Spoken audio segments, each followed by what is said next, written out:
როგორ შეიძლება ძალადობის გამართლება?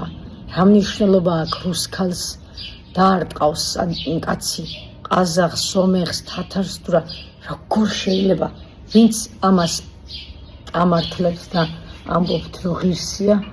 აუ თქვენ ტვინებში ვერ გაქვთ კარგად საქმე. აი, come on guys, what the fuck?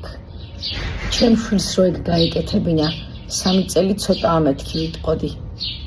მინიმუმ 7 წელი ვახეხინებდი. გაუმარჯოს კანონს და ყველა კანონის დამცველს. გააправეთ ახლა აფექტის მდგომარეობაშიო. ბედს არის ეგოგო გადარჩენილი, კისერში არ გადატყდა, იცით თქვენ. როგორ შეიძლება? ამ ვიდეოში ჩანს დღის შუქი.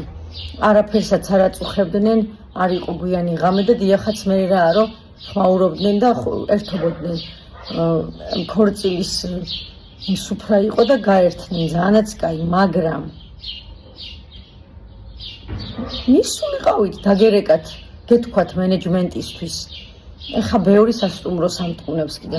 სასტუმროს თუ არ უთხარი და თუ არ გამოთქვი შენი ის რა ქვია პროტესტი, იმათ რა იციან, იკუდის სუფრაზე კი არ ზიანის მენეჯერები და დაცვის უფროსები.